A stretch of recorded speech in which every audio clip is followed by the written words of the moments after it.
అందరికీ నమస్కారం. అమ్మ మాట అమ్మాయి బాట ఛానల్కి స్వాగతం.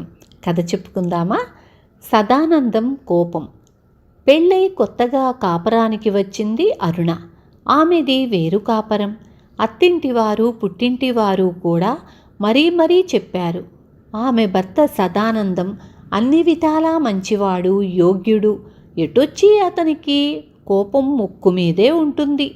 సదానందం పట్నంలో పెద్ద ఇల్లు అద్దెకు తీసుకున్నాడు. ఆ ఇంట్లో 4 గదులున్నాయి. ఇంటి వెనుక పళ్ళ చెట్లు, కూరగాయల పాదులు ఉన్నాయి. ఆ ఇల్లు అరుణకు ఎంతగానో నచ్చింది. 1 వారం రోజులు హాయిగా గడిచిపోయాయి.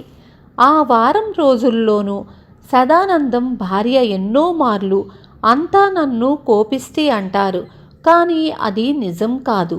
ఇతరులు నన్ను రెచ్చగొడితే నాకు కోపం వస్తుంది, మామూలుగా రాదు. ఏమైనా నీ మీద మాత్రం నాకు కోపం రాదు అని చెప్పాడు.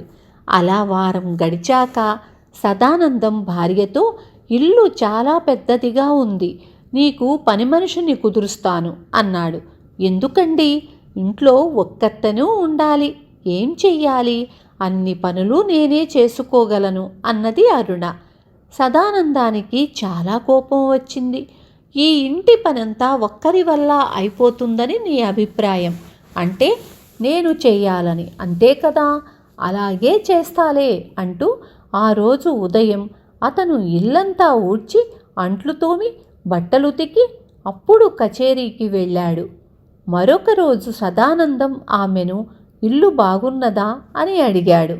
ఎంతో బాగున్నదంటూ తల ఊపింది. అరుణ, ఎందుకు బాగుండదు? దీనికోసం బోలెడు అద్దె కడుతున్నాను, ఇంత అద్దె చెల్లించేందుకు జీతం చాలవద్దా అని సదానందం వెంటనే పెరట్లోకి వెళ్ళి మొక్కలన్నింటికీ పాదులు తవ్వి నీళ్లు చిమ్మి వచ్చాడు. అరుణ తను సాయం చేస్తానంటే కసిరిపారేశాడు. భర్త కోపం అరుణకు వింతగా తోచింది. కోపం వచ్చినప్పుడు అతను తనని తాను నానాశ్రమ పెట్టుకుంటాడు, ఉపయోగకరమైన పనులే చేస్తాడు. అరుణ పొరుగింటావిడతో తన బాధ చెప్పుకుంది. ఇలాంటి కోపం నా భర్తకు ఉంటే ఎంతో బాగుండును కదా, నీ అంత అదృష్టవంతురాలిని ఎక్కడా చూడం అన్నదావిడ. ఇలా ఉండగా ఒక రోజున సదానందం ఇంటికి ఒక సాధువును వెంట పెట్టుకొని వచ్చాడు. ఆ సాధువుకు ఎన్నో మహిమలున్నాయని ప్రతీతి. తన భార్య అన్ని విధాలా మంచిదే, కానీ మాటిమాటికి తనను రెచ్చగొడుతుందని, ఆమె స్వభావాన్ని మార్చమని అతను సాధువును కోరాడు. సాధువు అరుణను పిలిచి, నీకు నీ భర్త అంటే అయిష్టమా అని అడిగాడు. అరుణ అడ్డంగా తల ఊపింది. నీవు అతడి స్వభావంలో ఏదైనా మార్పు రావాలని కోరుకుంటున్నావా అని అడిగాడు సాధువు. అరుణ అవునన్నట్లు తల ఊపింది. అదేమిటో చెప్పు అన్నాడు సాధువు. అరుణ భయంగా సదానందం కేసి చూసింది. భయం లేదు, చెప్పు అన్నాడు సాధువు. నా భర్తకు వల్లమాలిన కోపం, మీరది తగ్గించాలి అన్నది అరుణ. నీ భర్త కోపం తగ్గుతుంది, అందుకు నువ్వు 1 మాసం పాటు ఒంటిపూట భోజనం చెయ్యాలి అన్నాడు సాధువు. అరుణ అందుకు వెంటనే అంగీకరించింది. సాధువు ఆమె చెవిలో ఏదో చెప్పి అక్కడి నుంచి వెళ్ళిపోమ్మని సదానందంతో, పాపం నీ భార్యకు నువ్వంటే ఎంతో ఇష్టం, ఈ వయసులో మనుషులకు ఆకలి ఎక్కువగా ఉంటుంది, అయినా ఒంటిపూట భోజనానికి సిద్ధపడిందంటే ఆమెకు నీ కోపం వల్ల చాలా బాధ కలుగుతూ ఉండాలి అన్నాడు. అంతా నాటకం స్వామి అని కోపం వచ్చినప్పుడు తను ఏమేం చేసేది అంతా వివరంగా సాధువుకు చెప్పాడు సదానందం. సాధువు అంతా చిరునవ్వుతో విని, నీ కోపం వల్ల నీకు నష్టం, నీ భార్యకు లాభం, అయినప్పటికీ నీ భార్య నీ కోపం పోవాలనే చూస్తున్నది అంటే ఎంతో ఉత్తమురాలు, అటువంటి భార్య దొరకటం నీ అదృష్టం అన్నాడు. సదానందానికి ఆ మాటల్లో నిజమున్నదనిపించింది, కానీ భార్య కారణంగా తాను సాధువు చేత మాట పడవలసి వచ్చిందని చాలా కోపం వచ్చింది.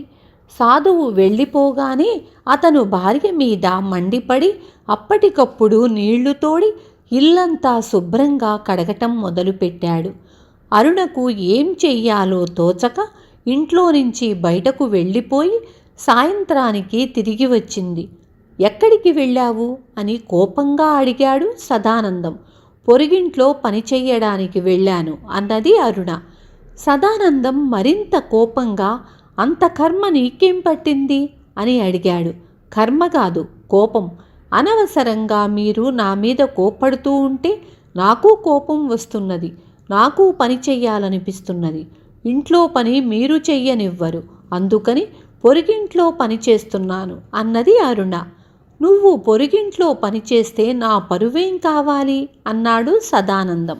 మీ పరువుకు ఏ భంగమూ రాదు. నా భర్తకు అనారోగ్యంగా ఉన్నదని, ఆయనకు తిరిగి ఆరోగ్యం కలగాలంటే ఒక సాధువు ఇలా పొరుగింట్లో పనిచెయ్యమన్నాడని ఆ ఇంటివారికి చెప్పాను అన్నది అరుణ. ఏమైనా సరే నువ్వు పరాయి ఇంట్లో పనిచెయ్యడానికి వీల్లేదు అన్నాడు సదానందం. మీరు మన ఇంట్లో ఇలా పనిచేసినంతకాలము నేను పరాయింట్లో పనిచేస్తూనే ఉంటాను అన్నది అరుణ. ఇంట్లో నేను చేసే పని వల్ల నీకు నష్టమేమిటి అన్నాడు సదానందం. నేను పరాయి ఇంట్లో పనిచేయడం వల్ల మీకు నష్టమేమిటి? మీ కోపం నాకు సాయపడుతున్నది, నా కోపం పొరుగింటి వాళ్లకు సాయపడుతున్నది అన్నది అరుణ. భార్యతో ఇంత వాదు జరిగాక సదానందానికి అసలు విషయం అర్థమయ్యింది. భార్య అంటే తనకు ప్రేమ, అందువల్లే ఆమె కష్టపడితే తను చూడలేడు. అదేవిధంగా ఆమెకు తనంటే ప్రేమ, తను కష్టపడితే ఆమె చూడలేదు. ఈ విషయమే సాధువు కూడా చెప్పాడు. నన్ను మన్నించు అరుణ, ఇక ఎన్నడూ నీ మీద కోపం తెచ్చుకోను అన్నాడు సదానందం. సాధువు చెప్పిన ఉపాయం ఫలించింది. ఆయన చెప్పినట్లే 1 రోజుల పాటు ఒంటిపూట ఉపవాసం కూడా ఉంటాను అని భర్త ఎంత చెప్పినా వినకుండా అలాగే చేసింది. అరుణ ఆమెతో పాటే అన్ని రోజులు సదానందం కూడా ఉపవాసాలున్నాడు. ఆ తరువాత నుంచి ఆ భార్యాభర్తలిద్దరూ ఒకరిపై ఒకరు కోపగించుకోకుండా ఒకరికొకరు సాయపడుతూ సుఖంగా జీవించారు. విన్నారు కదా. రేపు మళ్ళీ ఇంకొక మంచి కథతో మీ ముందుకొస్తాను.